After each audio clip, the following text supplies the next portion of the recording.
শিক্ষার্থী বন্ধুরা সবাইকে জানাচ্ছি স্বাগতম। এই ভিডিওতে রয়েছে 2024 সালে এসএসসি পরীক্ষায় আগত ইংরেজি প্রথম পত্র প্রশ্ন এবং তার সমাধান। আশা করি এই প্রশ্ন এবং তার সমাধান ইংরেজিতে ভালো প্রস্তুতি নিতে তোমাদের জন্য সহায়ক হবে। এই চ্যানেলে রয়েছে বিভিন্ন সালের এসএসসি পরীক্ষার ইংরেজি প্রথম পত্র এবং ইংরেজি দ্বিতীয় পত্র প্রশ্নের সমাধান। আশা করি সবগুলো ভিডিও যদি তোমরা দেখতে পারো ইংরেজিতে তোমাদের দক্ষতা বৃদ্ধি পাবে। তাহলে চলো শিক্ষার্থী বন্ধুরা আমরা প্রশ্নটি সমাধান করি। মোট 3টি প্যাসেজ আসে। প্রথম 2টি প্যাসেজ নেওয়া হয় টেক্সট বুক থেকে এবং 3 নম্বর প্যাসেজটি আনসিন প্যাসেজ হয়ে থাকে। 3টি প্যাসেজই তোমাদেরকে অর্থসহ পরে শোনানো হবে, যাতে করে পরবর্তীতে এই প্যাসেজগুলোর উপর ভিত্তি করে যেভাবেই প্রশ্ন আসুক তোমরা যেন অ্যান্সার করতে পারো। The advantages of the internet technology. Internet টেকনোলজির যে সুবিধা, have made a good number of websites, যেটা তৈরি করেছে বেশ কিছু ওয়েবসাইট, টু ইমার্জ, যেটা আবির্ভূত হয়েছে, টু ফ্যাসিলিটেট, সুযোগ করে দিতে, সোশ্যাল রিলেশনস, সামাজিক সম্পর্ক, এবং পিপুল, মানুষের মাঝে, অ্যারাউন্ড দ্য ওয়ার্ল্ড, বিশ্বব্যাপী। These are known as social networking services or social networks. আর এই জিনিসগুলোই সোশ্যাল নেটওয়ার্কিং সার্ভিসেস বলা হয় অথবা সোশ্যাল নেটওয়ার্ক বলা হয়। অ্যাট প্রেজেন্ট, বর্তমানে Facebook is the most popular. Facebook সবচাইতে জনপ্রিয়। Google plus, Twitter, LinkedIn etcetera are other frequently used social services. Google plus রয়েছে, টুইটার রয়েছে, লিঙ্কডইন রয়েছে, যেগুলো অন্য অন্য ওয়েবসাইট, সোশ্যাল সার্ভিসেস প্রায় এগুলো ব্যবহার করা হয়। Social network services are web based. Social network সার্ভিসগুলো ওয়েবসাইট ভিত্তিক অ্যান্ড হ্যান্স, এবং সেহেতু প্রোভাইড ওয়েজ, সুযোগ করে দেয়, ফর দ্য ইউজার্স, ইউজারদের জন্য, to interact through the internet, ইন্টারনেটের মাধ্যমে প্রতিক্রিয়া ব্যক্ত করার জন্য।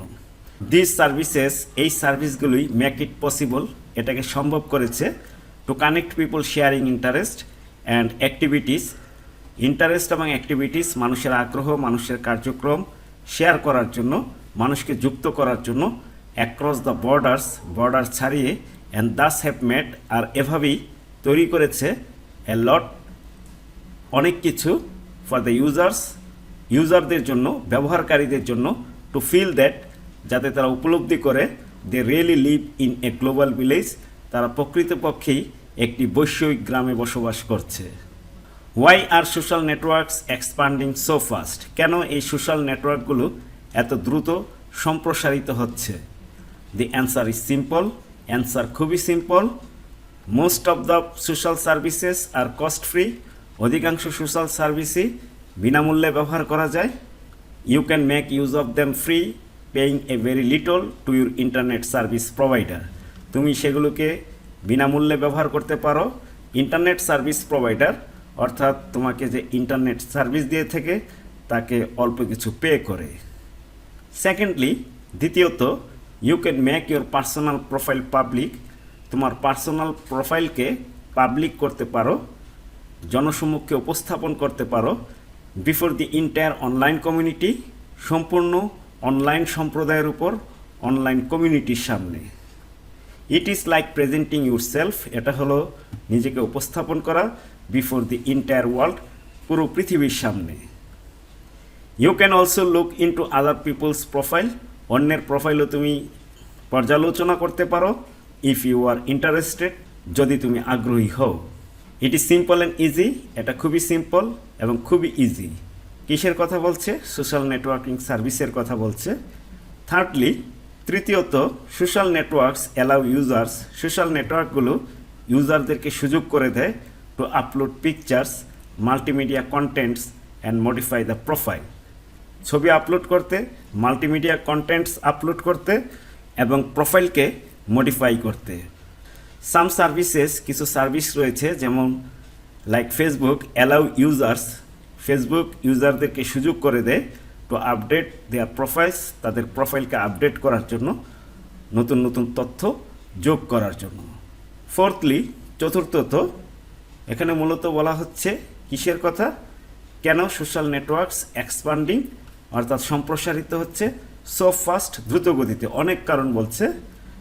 নেটওয়ার্কস অ্যালাউ ইউজার্স, নেটওয়ার্কস সুযোগ করে দেয় ইউজারদেরকে টু পোস্ট ব্লগ এন্ট্রিজ, আমরা বিভিন্ন ব্লগ পোস্ট দিয়ে থাকি, আমাদের অনুভূতিগুলো আমরা প্রকাশ করে থাকি।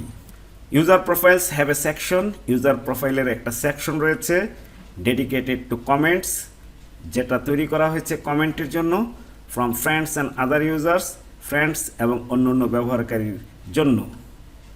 Finally there are privacy protection measures to, সর্বশেষ সেখানে প্রাইভেসি প্রোটেকশন মেজারও রয়েছে, অর্থাৎ ব্যক্তিগত গোপনীয়তার পদক্ষেপও রয়েছে। A user himself or herself, একজন ইউজার, একজন ব্যবহারকারী ডিসাইডস, সিদ্ধান্ত নেয়, over the number of visitors or viewers, কত সংখ্যক ভিজিটর হবে অথবা ভিউয়ার্স হবে তার প্রোফাইলে, and what information should be shared with others, এবং কী কী ইনফরমেশন অন্যরা জানতে পারবে, অন্যরা দেখতে পারবে। এখানে যেটা বোঝানো হয়েছে সেটা হলো একজন ইউজার, একজন সোশ্যাল নেটওয়ার্ক ব্যবহারকারী, তিনি তার প্রোফাইলকে সম্পূর্ণভাবে নিয়ন্ত্রণ করতে পারেন, ব্যক্তিগত গোপনীয়তা রক্ষা করতে পারেন, কতজন তার পোস্ট দেখবে, কারা তার প্রোফাইল দেখতে পারবে, এই ধরনের সুযোগ সুবিধা সে বুক করে থাকে। ব্লগ এন্ট্রিজ দিতে পারে, বিভিন্ন পোস্ট দিয়ে থাকে, ছবি আপলোড করতে পারে, মাল্টিমিডিয়া কন্টেন্টসও সে আপলোড করতে পারে। চলো আমরা এখন একটু এমসিকিউগুলো দেখে নিই। The internet technology has dash a large number of websites, internet technology যদি না থাকতো তাহলে ওয়েবসাইটের প্রসঙ্গ আসতো না। তাহলে ইন্টারনেট টেকনোলজি কি করেছে? ডিজাইনড, সুযোগ করে দিয়েছে, a large number of websites two facilitate, সুযোগ করে দেওয়ার জন্য, সোশ্যাল রিলেশনস এবং পিপুল অ্যারাউন্ড দ্য ওয়ার্ল্ড, মানুষের মধ্যে বিশ্বব্যাপী সামাজিক সম্পর্কের। তাহলে সঠিক উত্তর হবে designed. The term social networks, social network বলতে সামাজিক যোগাযোগ মাধ্যমকে বোঝানো হয়েছে, যার মাধ্যমে আমরা একে অন্যের সাথে যোগাযোগ করে থাকি। তাহলে অপশন 3 হবে right answer. Media for communicating with others, media অর্থ হলো মাধ্যম। In the text the word frequently, frequently মানে হলো বারবার, তাহলে সঠিক উত্তর হবে option 1 recurrently. The passage highlights the significance of, এই প্যাসেজে হাইলাইট করা হয়েছে, গুরুত্ব দেওয়া হয়েছে সোশ্যাল নেটওয়ার্কিং সার্ভিস সম্পর্কে, তাদের সুবিধাগুলো তুলে ধরা হয়েছে, এর মাধ্যমে মানুষ কি কি সুবিধা ভোগ করতে পারে, মূলত সেটাই ফুটে উঠেছে এই প্যাসেজে। Social networking services work through, কিসের মাধ্যমে কাজ করে?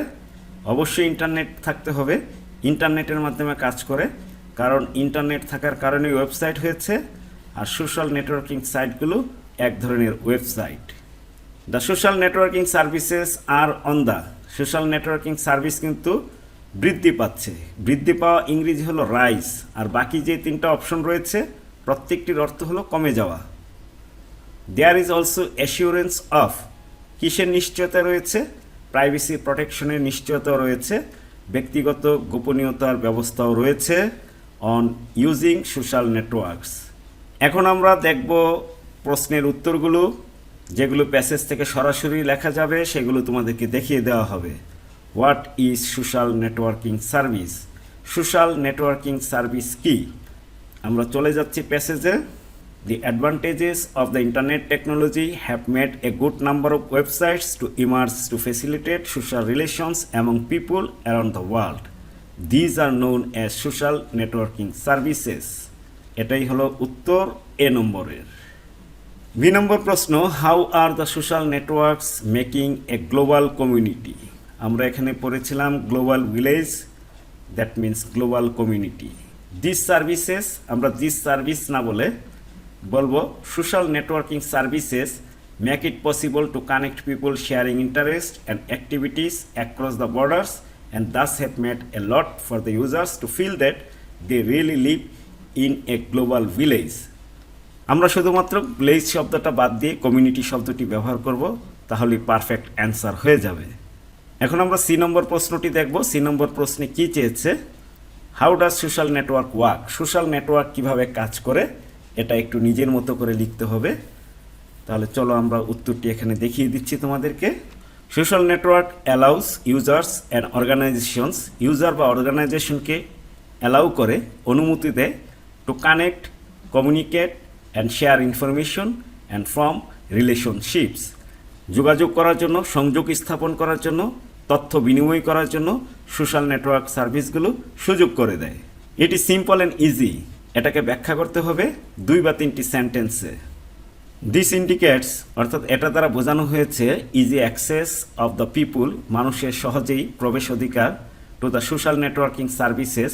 খুব অল্প টাকা তারা পরিশোধ করে থাকে internet service প্রোভাইডারকে।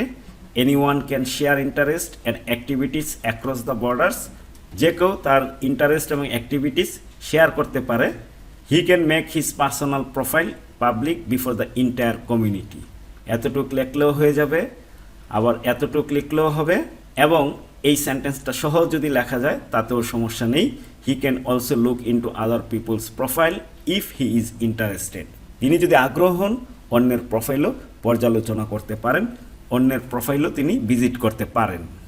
Y are social networks স্প্রিডিং rapidly? কেন সোশ্যাল নেটওয়ার্ক এত দ্রুত সম্প্রসারিত হচ্ছে? এখানে কিন্তু এই প্রশ্নটা করা হয়েছে, কেন দ্রুত সম্প্রসারিত করা হচ্ছে? তাহলে উত্তরটা হবে the answer is simple. Most of the social services are cost free. You can make use of them free, paying a very little to your internet service provider. এতটুকু লিখলেই অ্যান্সারটা হয়ে যাবে, যদিও এই সম্পূর্ণটাই এটার অ্যান্সার, কিন্তু এত বড় অ্যান্সার লেখার সুযোগ নেই। তাহলে আমরা এই 5টি প্রশ্নের উত্তর কিন্তু পেয়ে গেলাম। তাহলে এখান থেকে আমরা এই অংশটা দিব ই নম্বরের জন্য। আমরা এখন দ্বিতীয় প্যাসেজটি পড়ব, যার উপর ভিত্তি করে 3 নম্বর প্রশ্ন উত্তর দিতে হবে। 3 নম্বর প্রশ্নে রয়েছে fill in the gaps. Today there are many jobs where you need English. বর্তমানে অনেক চাকরি রয়েছে যেখানে তোমার ইংরেজি প্রয়োজন। This is because the world has become smaller. এটার কারণ হলো পৃথিবী এখন ছোট হয়ে গেছে। ভাস্ট ডিস্টেন্সেস আর শর্টেন্ড, বিশাল দূরত্ব সংক্ষেপ হয়ে গেছে বাই স্পিডি ট্রান্সপোর্ট, দ্রুতগতির যানবাহনের কারণে। We can talk to a person thousands of kilometres away on the phone or the internet. ইন্টারনেটের মাধ্যমে অথবা ফোনের মাধ্যমে হাজার হাজার কিলোমিটার দূরে অবস্থানরত একজন ব্যক্তির সাথে আমরা কথা বলতে পারি। So we can communicate with the whole world easily. সুতরাং পুরো পৃথিবীর সাথে আমরা সহজেই যোগাযোগ করতে পারি। English has made this communication easier. আর ইংরেজি এই যোগাযোগকে আরও সহজ করে দিয়েছে। There are many countries in the world with many languages. পৃথিবীতে অনেক দেশ রয়েছে, অনেক ভাষা রয়েছে। But to communicate with them, কিন্তু তাদের সাথে যোগাযোগ করার জন্য you can not use all the languages. তুমি সকল ভাষা ব্যবহার করতে পারবে না। হাজার হাজার ভাষা রয়েছে, একজন মানুষের পক্ষে সর্বোচ্চ 2-3টা ভাষা জানা সম্ভব, কিন্তু এতগুলো ভাষা তো শেখা সম্ভব নয়। তাহলে কি করা যেতে পারে? So you need a common language. সুতরাং তোমার একটি কমন ল্যাঙ্গুয়েজ দরকার, that you can use with more or less all the people in the world, যেটা কম বেশি সম্পূর্ণ পৃথিবীতে তুমি ব্যবহার করতে পারো। English is that common language. ইংরেজি হলো সেই কমন ল্যাঙ্গুয়েজ যেটা সবাই ব্যবহার করতে পারবে। You can talk to a Chinese toy maker. একজন চাইনিজ টয় মেকারের সাথে, খেলনা যিনি তৈরি করেন তার সাথে, আর ফ্রেঞ্চ আর্টিস্ট, ফ্রান্সের একজন আর্টিস্টের সাথে, অথবা আরবের একজন রাষ্ট্রদূতের সাথে, অ্যাম্বাসাডরের সাথে, অথবা কোরিয়ান বিল্ডারের সাথেও তুমি কথা বলতে পারো একটি ভাষায়, আর সেই ভাষাটি হলো ইংরেজি। English for us in Bangladesh is all the more important. ইংরেজি আমাদের জন্য বাংলাদেশে আরও বেশি গুরুত্বপূর্ণ। As we have seen earlier, যেহেতু আমরা পূর্বে দেখেছি, we are too many people in a small country, ছোট্ট একটি দেশে আমরা অধিক জনসংখ্যার দেশ। So if you learn English, সুতরাং তুমি যদি ইংরেজি শিখো, you have the best opportunity, তোমার থাকবে সর্বোত্তম সুযোগ to find a good job, ভালো একটি চাকরি পেতে, both within and outside the country, দেশের ভিতরে এবং দেশের বাইরে উভয় স্থানে। And that is good news for millions of our unemployment youths. আর এটাই আমাদের লক্ষ লক্ষ বেকার যুবকদের জন্য একটি ভালো সংবাদ। তাহলে চলো আমরা এখন এইখান থেকে তথ্যগুলো নিয়ে এটা পূরণ করি। Different people use different languages for making communication.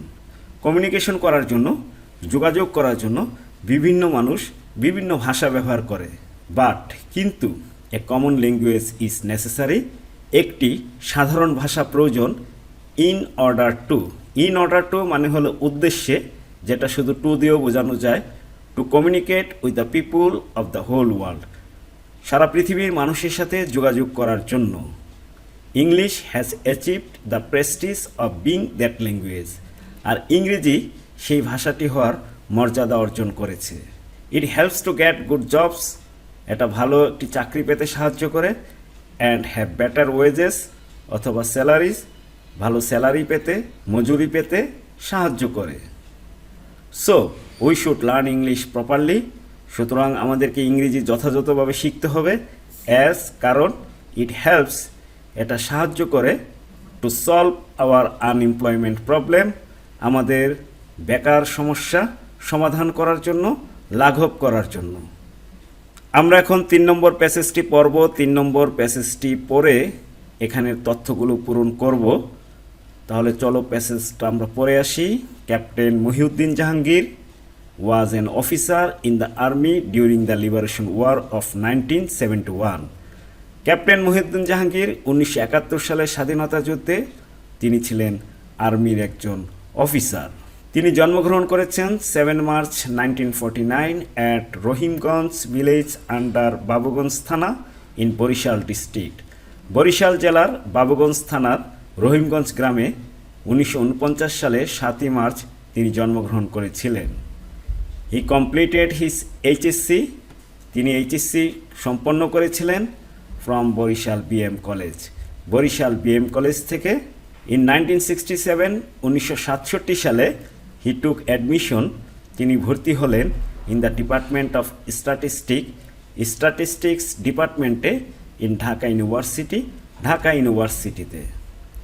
On October 5, 1967, একই সালের 5 October he joined the armed forces as a cadet in the Pakistani military academy. Pakistani military একাডেমিতে আর্মড ফোর্সের একজন ক্যাডেট হিসেবে যোগ দিলেন। হি ওয়াজ কমিশনড, তাকে কমিশন করা হলো, পদোন্নতি দেওয়া হলো in the engineering corps, engineering সেকশনে ইন 1968, পরের বছরই। He was promoted to the rank of captain, captain পদে তাকে পদোন্নতি দেওয়া হলো অন অগাস্ট ইন 1970, 1970 সালের আগস্ট মাসে। অবশ্য মাসের আগে অন বসে না, এটা মিস্টেক আছে। He was an officer in sector 7 of the Mukti Bahini. আমরা জানি 1971 সালে স্বাধীনতা যুদ্ধ চলাকালীন সময়ে 11টি সেক্টর ছিল, তিনি 7 নম্বর সেক্টরের একজন অফিসার ছিলেন। হি ওয়াজ গিভেন দ্য রেসপন্সিবিলিটি, তাকে দায়িত্ব দেওয়া হলো to fight at the Chapainawabganj border in Rajshahi, রাজশাহীর চাঁপাইনবাবগঞ্জ বর্ডারে যুদ্ধ করার জন্য। অন 14 ডিসেম্বর 1971, 1971 সালের 14 ডিসেম্বর হি ওয়াজ কিল্ড, তিনি নিহত হলেন in an attempt to break through the enemy defences on the bank of the Mahananda river. Mahananda নদীর তীরে শত্রুপক্ষের যে ডিফেন্স ছিল, প্রতিরক্ষা ছিল, সেটা ভাঙ্গার চেষ্টা করার সময় তিনি নিহত হলেন। অর্থাৎ বাংলাদেশ বিজয় লাভ করার শেষ মুহূর্তে 16 ডিসেম্বর বিজয় লাভ করেছিল, তার ঠিক 2 দিন আগে তিনি নিহত হলেন। হি ওয়াজ বারিড নিয়ার সোনা মসজিদ, সোনা মসজিদের নিকট তাকে কবর দেওয়া হয়। In recognition of his valour and sacrifice, তার এই সাহস এবং বিসর্জনের জন্য।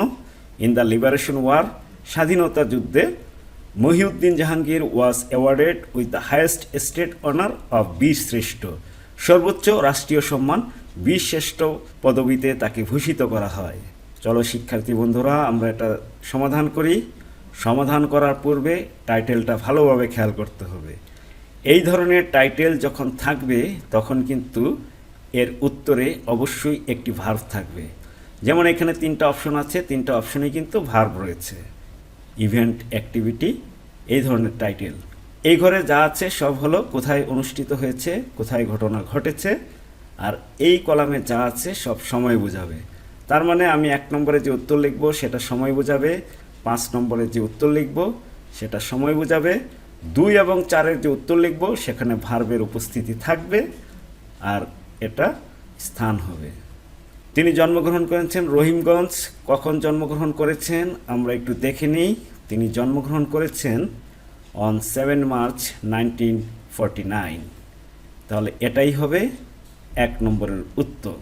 1967 সালে ঢাকা ইউনিভার্সিটিতে ডিপার্টমেন্ট অফ স্ট্যাটিস্টিক্সে তিনি ভর্তি হলেন। তাহলে দেখি এই জায়গাটা কোথায় রয়েছে। এখানে আমরা দেখতেছি যে সাবজেক্ট নেই, তাহলে আমরাও সাবজেক্ট ছাড়া দিব took admission in the department of statistic in Dhaka university. Dhaka university এখানে রয়েছে, সুতরাং এটা আমরা দিব না, আমরা দিব ঠিক এতটুকু। নাম্বার 4, ইঞ্জিনিয়ারিং কর্পস কি করা হলো 1968 সালে? 1968 সালে ওয়াজ কমিশনড, তাকে কমিশন করা হলো, পদোন্নতি দেওয়া হলো। তাহলে এটাই হবে সঠিক উত্তর। এবং সর্বশেষ তিনি মারা গেলেন কখন? ইতিমধ্যে আমি বলেছি বিজয় দিবসে ঠিক 2 দিন পূর্বে, তার মানে 14 ডিসেম্বর 1971। এটা হবে সঠিক উত্তর। তারপর ওই প্যাসেজ থেকে মূল কথাগুলো নিয়ে 70 সর্বোচ্চ 80 ওয়ার্ডস, অর্থাৎ 1 পৃষ্ঠা লিখলেই কিন্তু হয়ে যাবে, মূল তথ্যগুলো লিখতে হবে। এখন আমরা এটা ম্যাচিং করব। চলো আমরা এটাকে ম্যাচিং করি। 5টি সেন্টেন্স তৈরি করব কলাম A, B, C থেকে। Punctuality is a virtue, punctuality একটি গুণ, হুইচ ক্যান মেক যেটা করতে পারে, অ্যাকুরেট ইন টাইমিং যথাযথ সময়ে কাজ করা। ইট হেল্পস আস এটা আমাদেরকে সাহায্য করে, to become successful in future ভবিষ্যতে সাকসেসফুল হতে এটা আমাদেরকে সাহায্য করে থাকে। এ পাংচুয়াল পারসন একজন পাংচুয়াল ব্যক্তি, অর্থাৎ সময়ের কাজ সময়ে করে এই ব্যক্তি, ইজ লাভড বাই অল সকল ব্যক্তি তাকে ভালোবাসে। হি হু ইজ পাংচুয়াল যে ব্যক্তি পাংচুয়াল, যে ব্যক্তি সময়নিষ্ঠ, নেভার কখনোই gets late in his work তার কাজে কখনো বিলম্ব হয় না। ইফ উই বিকাম পাংচুয়াল আমরা যদি পাংচুয়াল হই, we shall surely succeed in life অবশ্যই জীবনে আমরা সফল হব। এই হলো 5টি সেন্টেন্স। উত্তরগুলো লেখার সময় তোমরা যার সাথে যে মিলবে সেটা প্লাস প্লাস দিয়ে লিখে তারপর সেন্টেন্সটা লিখবে। যেমন আমি প্রথম সেন্টেন্সটা বলেছিলাম, punctuality is a virtue which can make accurate in timing. তাহলে তুমি কি লিখবে? A প্লাস অথবা -2, তারপরে আবার প্লাস অথবা -1, তারপরে তুমি সেন্টেন্সটা লিখবে। এখন আমরা রিয়ারেন্সটি সমাধান করব। রিয়ারেন্সটি খুবই পরিচিত, সেই 2 বন্ধুর কাহিনী যারা প্রতিজ্ঞা করেছিল, প্রমিস করেছিল একে অন্যের বিপদে থাকবে। জঙ্গল দিয়ে যখন যাচ্ছিল হঠাৎ দেখলো একটি ভাল্লুক তাদের দিকেই আসছে। তখন চাচা আপন প্রাণ বাঁচা এই নীতিতে বিশ্বাসী হয়ে এক বন্ধু উঠে গেল গাছে। দ্বিতীয় বন্ধু জানতো না কিভাবে গাছে উঠতে হয়, কিন্তু তার উপস্থিত বুদ্ধি ছিল। কোনো এক সময় সে শুনেছিল ভাল্লুক মরা প্রাণী খায় না, তাই সে মাটিতে শুয়ে পড়ল। এভাবেই সে তার জীবন রক্ষা করেছিল। তাহলে প্রথম সেন্টেন্সটি কি হবে? Once upon a time two friends were passing through a forest. একদা কোনো এক সময় 2 বন্ধু একটি জঙ্গল, একটি বন অতিক্রম করছিল। They were talking about the love for each other. তারা একে অন্যকে কি পরিমাণ ভালোবাসে এটা নিয়ে কথা বলছিল। হঠাৎ দেখতে পেল, সাডেনলি দে কেম অ্যাক্রস এ বিয়ার, একটা ভাল্লুকের মুখোমুখি হয়ে গেল তারা। প্রথম বন্ধু কি করেছিল? The first friend climbed up a tree, একটি গাছে উঠে গেল। But the letter could not climb, কিন্তু দ্বিতীয় জন সে কিন্তু উঠতে পারত না। কোনো উপায় নাই পেয়ে, finding no other way, the latter one laid down on the ground and feint death. দ্বিতীয় জন মাটিতে শুয়ে পড়ল এবং ভান করল মৃতের। ভাল্লুকটা তার কাছে চলে আসলো। The bear smelled his ears, nose and face. এসে ভাল্লুকটা শুকতে থাকলো, ঘ্রাণ নিতে থাকলো তার কান, নাক এবং মুখে। নিয়ে সে বুঝতে পারল যে এটা মৃত। He thought him to be dead. Then the bear went away, তারপর ভাল্লুকটি চলে গেল। খুবই সিম্পল এবং সহজ ছিল। এখন দেখব ঢাকা বোর্ড 2024 সালে রাইটিং পার্টে কি কি ছিল। প্যারাগ্রাফ ছিল, টি স্টল এবং একটি স্টোরি ছিল। স্টোরিটা কিছুটা আনকমন ছিল। One day school boy named Arif was returning home from school. একদিন একটি ছেলে নাম আরিফ স্কুল থেকে ফিরে আসছিল। On the way to his home, বাড়িতে ফিরে আসার পথে হি স অ্যান ওল্ড উমেন, সে এক বৃদ্ধ মহিলাকে দেখল, হু ওয়াজ বেগিং, যে ভিক্ষা করছিল। Arif asks the woman why she was begging, Arif তাকে জিজ্ঞাসা করলো কেন সে ভিক্ষা করছে। In reply she told him that, উত্তরে সে বলল। তারপর নিজের মতো করে গল্পটি শেষ করতে হবে এবং শেষ করতে হবে খুব সুন্দরভাবে। নির্দিষ্ট কোনো কিছু নেই যে এভাবেই শেষ করতে হবে। এটা হতে পারে তাকে সে সাহায্য করলো তার আপনজনকে খুঁজে পেতে, অর্থাৎ হয়তোবা সেই বৃদ্ধ মহিলা বলল যে সে তার পরিবারকে খুঁজে পাচ্ছে না, শহরে এসে তাদেরকে হারিয়ে ফেলেছে, বাধ্য হয়ে সে ভিক্ষা করে জীবিকা নির্বাহ করছে। তখন সে তার পরিবারকে খুঁজতে সব রকমের সাহায্য করলো, থানায় অবগত করলো, থানা থেকে খোঁজখবর নিল। এভাবে একসময় তার পরিবার পেল এবং আরিফকে তারা অনেক ধন্যবাদ দিল, আর সেই বৃদ্ধ মহিলাটিও তার পরিবার পরিজনকে ফেরত পেল। আমি যা বলেছি এগুলোই যে লিখতে হবে এরকম না বিষয়টি, তুমি তোমার মতো করে লিখলেও কিন্তু হবে। তারপরে একটি পাই চার্ট ছিল। পাই চার্টটা কী সংক্রান্ত ছিল? Describe the chart in your own language, you should highlight and summarise the information given in chart. কী চেয়েছে? The passing rates of different subjects of the students of a school. একটা স্কুলের বিভিন্ন বিষয়ে কত পার্সেন্ট স্টুডেন্টরা পাস করেছে সেটা তুলে ধরা হয়েছে এই গ্রাফ অ্যান্ড চার্টের মাধ্যমে। সেগুলোই সেন্টেন্স আকারে লিখে দিবে এবং সর্বশেষ লিখবে কোন সাবজেক্টে বেশি, কোন সাবজেক্টে কম, এবং একটি বা দুটি সেন্টেন্সে তুমি তোমার মতামতটাও তুলে ধরবে। তারপর একটি ইমেল এসেছিল, your progress of studies for the SSC examination, পরীক্ষার প্রস্তুতি কেমন সে বিষয়ে ইমেল লেটার দুটাই এসে থাকে। ইমেল এসেছিল। রাইটিংয়ের সর্বশেষ প্রশ্ন ডায়লগ, এই নামগুলো কিন্তু ব্যবহার করতে হবে। ডায়লগের টপিক ছিল about the benefits of physical exercise. Physical exercise, ব্যায়ামের উপকারিতা নিয়ে তুমি এবং তোমার বন্ধুর মধ্যে একটি ডায়লগ লিখতে হবে। প্রশ্নটা ভালোভাবে পড়ে তারপর ডায়লগ লিখবে, কারণ ক্লু দেওয়া থাকে, নির্দিষ্ট একটা দিক উল্লেখ করা থাকে। যেমন এখানে বলেছে your friend doesn't take physical exercise, তাকে ব্যায়ামের গুরুত্ব বোঝাতে হবে, তাকে অনুপ্রাণিত করতে হবে, উদ্বুদ্ধ করতে হবে। ডায়লগের শেষে এটা বোঝাতে হবে তোমার ফ্রেন্ড বুঝতে পেরেছে এবং প্রতিদিন ব্যায়াম করার জন্য সে এখন প্রতিজ্ঞাবদ্ধ। প্রিয় শিক্ষার্থী বন্ধুরা, এই ছিল ঢাকা বোর্ড 2024 সালে ইংরেজি প্রথম পত্রে আগত প্রশ্নগুলো। আশা করি এই প্রশ্ন এবং তার উত্তর ভালো প্রস্তুতি নিতে সহায়ক হবে। তাহলে আজকের মতো এখানেই বিদায় নিচ্ছি। কথা হবে অন্য একটি ভিডিওতে। সেই পর্যন্ত সবাই ভালো থাকো, সুস্থ থাকো। আল্লাহ হাফেজ।